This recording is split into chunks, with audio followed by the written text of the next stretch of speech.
HSC 26 আমি ধরে নিচ্ছি তোমার বাংলা প্রথম পত্র পরীক্ষাটা খারাপ হয়েছে, কারণ আমি যখন এইচএসসি পরীক্ষা দিয়েছিলাম আমারও বাংলা প্রথম পত্র পরীক্ষাটা খুবই খারাপ হয়েছিল।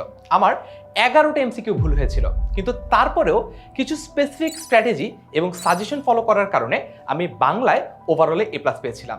কিভাবে পেয়েছিলাম সেটা জানাতেই চলে এসেছি এই ভিডিও নিয়ে। আজকের এই ভিডিওতে আমি তোমার সাথে এমন সাজেশন শেয়ার করব যেটা বাংলা দ্বিতীয় পত্রে তোমাকে একেবারে হুবহু কমনের নিশ্চয়তা দিবে।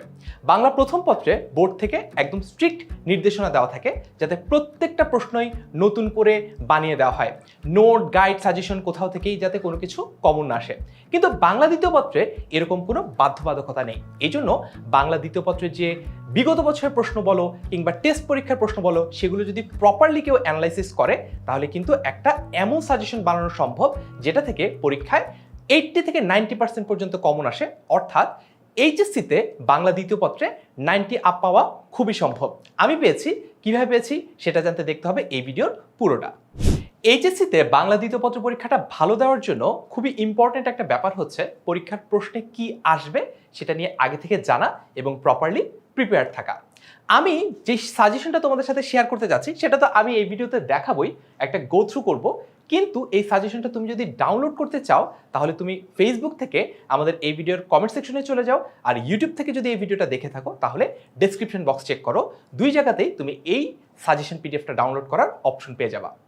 আমাদের আজকের সাজেশনটা আমরা কিন্তু আমাদের দীর্ঘদিনের অভিজ্ঞতাকে কাজে লাগিয়ে বানিয়েছি এবং আমরা এই যে সাজেশনটা এটাকে এমনভাবে তৈরি করেছি যাতে সবার জন্য এটা অ্যাপ্লিকেবল হয়। অর্থাৎ যে 90 আপ পেতে চায় তার জন্য যাতে সাজেশনটা অ্যাপ্লিকেবল হয়, আর যে কোনো মতে টেনে পাস করতে চায় তার জন্য যাতে সাজেশনটা অ্যাপ্লিকেবল হয়। বাট আমরা ওভারঅল চাই আমাদের সকল স্টুডেন্টরাই ভালো করুক, অন্তত এ প্লাস পাক।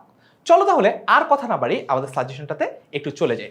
আমরা আমাদের সাজেশনে একেবারে শুরুতেই রেখেছি তোমাদের জন্য সংক্ষিপ্ত যে প্রশ্নোত্তরগুলো, যেটা বাংলা উচ্চারণের নিয়ম থেকে, এরকম প্রত্যেকটা ব্যাকরণের টপিক থেকেই আমাদের প্রশ্নগুলো রয়েছে।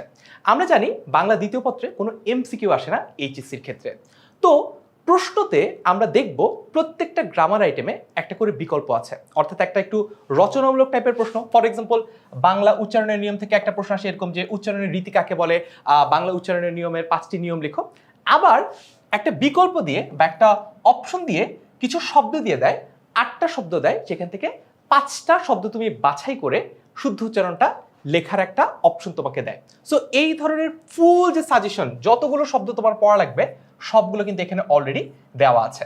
তারপরে বাংলা বানানের নিয়ম একই রকম ভাবে সংক্ষিপ্ত প্রশ্নোত্তর আছে। এরপর হচ্ছে যে একেবারে শর্টকাটে যে প্রশ্নগুলোর উত্তর লেখা যায় অর্থাৎ বিকল্প অ্যান্সারটা, সেটাও আছে। অর্থাৎ তুমি যেরকম ভাবে প্রিপারেশন নিতে চাও না কেন আমাদের এই সাজেশন তোমাকে হেল্প করবে। বাট আমার একটা নিজে টেকনিক আছে, সেটা হচ্ছে আমি সবসময় স্টুডেন্টদেরকে রিকমেন্ড করি এই যে গ্রামার টপিকগুলো রয়েছে, বাংলা উচ্চারণের নিয়ম বলো, বাংলা বানানের নিয়ম বলো, সবগুলো জায়গাতেই তোমরা বিকল্প যে প্রশ্নটা, অল্টারনেট যে প্রশ্নটা, ওইটা অ্যান্সার করবা, কারণ ওইটা অ্যান্সার করতে সময় কম লাগবে এবং ওখান থেকে তোমার নম্বর কাটার কোনো সুযোগই পরীক্ষকের হাতে থাকবে না যদি তুমি প্রপারলি এবং কারেক্টলি লিখতে পারো। তারপরে আমাদের পরবর্তী যে গ্রামার আইটেম সেটাও এখানে পেয়ে যাবা। এরপরে তোমরা পাওয়া হচ্ছে আমাদের বাংলা ভাষার ব্যাকরণিক শব্দশ্রেণী, এখান থেকেও 2 টাইপের প্রশ্ন আসে, সেগুলো তুমি এখান থেকে দেখে নিতে পারবা। তারপরে পেয়ে যাওয়া হচ্ছে বাংলা শব্দ গঠন, উপসর্গ, প্রত্যয়, সমাস। এরপরে আমি যদি আরেকটু গো থ্রু করি গ্রামার টপিকগুলো, যতগুলো বোর্ডে যত কিছু এসেছে সব এখানে পেয়ে যাবে। এরপরে আমাদের চলে আসছে বাক্য, বাক্য তত্ত্ব, বাক্য রূপান্তর এবং বাক্যের যে শুদ্ধ প্রয়োগ, অপপ্রয়োগ। অর্থাৎ তুমি যদি এই সাজেশনটা কালেক্ট করো, আমাদের সাজেশন পিডিএফটা যদি তুমি ডাউনলোড করে নাও, তাহলে তুমি এই সব কিছু একদম সিম্পলি পেয়ে যাবা। এই ভিডিও থেকে কষ্ট করে স্ক্রিনশট নিয়ে দেখার বা মেলানোর চেষ্টা করার কোনো দরকারই নাই। ওকে, তারপর পারিভাষিক শব্দ, যে পারিভাষিক শব্দগুলো বিগত বছরগুলোতে বারবার এসেছে, সেগুলো সবগুলো এখানে দেওয়া আছে যাতে করে তুমি সর্বোচ্চ কমন এখান থেকে পাও। এরপরে আমাদের অনেক কনসার্নের একটা জায়গা থেকে যে ভাইয়া বাংলা ব্যাকরণটা তাও মোটামুটি পারি, কিন্তু নির্মিতি কি হবে, এইখানে নির্মিতির পুরো সাজেশনটা তুমি পেয়ে যাবা। অনুচ্ছেদের জন্য কোনটা কোনটা ইম্পর্টেন্ট সেটা এখানে দেওয়া আছে। তারপরে আমাদের দিনলিপির জন্য কোনটা কোনটা ইম্পর্টেন্ট সেটাও এখানে তুমি পেয়ে যাবা।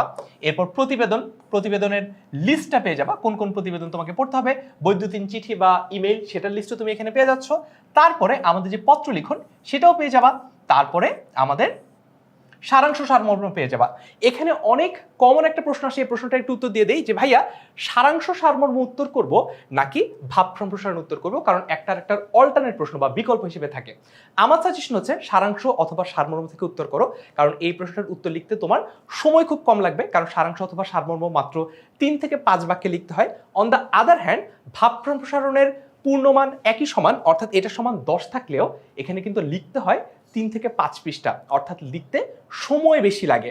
এই যে সময়টা তুমি বেশি খরচ না করে সারাংশ সারমর্ম লিখে সময় বাঁচাবা, সেই সময়টা তুমি বাকি সব জায়গাগুলোতে যদি ডিস্ট্রিবিউট করে দাও, রচনা কিংবা হচ্ছে প্রতিবেদন, ওই জায়গাগুলোতে তুমি যদি আরেকটু বড় বড় করে লিখো, তাহলে ওভারঅলে তুমি আরো বেশি নম্বর পাবা। সো আমার সাজেশন হচ্ছে যদি সম্ভব হয়, যদি তুমি সারাংশ সারমর্ম আর ভাব সম্প্রসারণ দুইটাই পারো, তাহলে আমার সাজেশন হচ্ছে সারাংশ আর সারমর্ম দিও, কারণ এখান থেকে কম সময় বেশি নাম্বার তুলে আনা সম্ভব। তারপরে সংলাপ লিখন, এটাতে ফুল যে লিস্টটা সেটা দেওয়া আছে। সংলাপ লিখনের পরে ক্ষুদে গল্প লিখন, ঠিক আছে, এইগুলো আমরা চেক করব। তারপরে আমাদের এখানে রয়েছে যে ওভারঅল যে আমাদের রচনা প্রবন্ধ, সেগুলোও কিন্তু তুমি এখানে পেয়ে যাবা। তার মানে বুঝতেই পারছো আমাদের ফুল সাজেশনটা যদি তুমি ফলো করো, তাহলে প্রত্যেকটা টপিকেরই তুমি আলাদা আলাদা করে কোথায় কি ইম্পর্টেন্ট, কোনটা অ্যান্সার করতে হবে, কোনটা স্কিপ করতে হবে, সবকিছুই পেয়ে যাবা। বাই দ্য ওয়ে, তোমরা অনেকেই হয়তো বা ভাবছো যে তোমাদের সাথে আজকেই হয়তো বা আমার শেষ দেখা, কারণ যেহেতু বাংলা দ্বিতীয় পত্র পরীক্ষাটা হয়ে যাচ্ছে, এরপরে হয়তো বা আমার ক্লাস করার সুযোগ আর তোমাদের হবে না। অনেকেই হয়তো ভাবছো আমাকে মিস করবা, একদমই না। কারণ এইচএসসির এই জার্নিটা শেষ হতে না হতেই আমরা কিন্তু অ্যাডমিশনের যে কঠিনতম জার্নি সেটা শুরু করে দিব, এবং আমাদের টার্গেট হচ্ছে আমাদের সকল স্টুডেন্টকে তাদের স্বপ্নের বিশ্ববিদ্যালয়ে চান্স পাওয়ানো। একটা কথা আমি সবসময় বলি, সেই কথা বলেই আজকের ভিডিওটা এখানে শেষ করব। সেটা হচ্ছে, এখন যদি আমাদের সাথে নিয়মিত তোমার দেখা হয় ক্লাসে, তাহলে কিছুদিন পরে তোমার সাথে আমাদের দেখা হবে তোমার স্বপ্নের বিশ্ববিদ্যালয়ের ক্যাম্পাসে।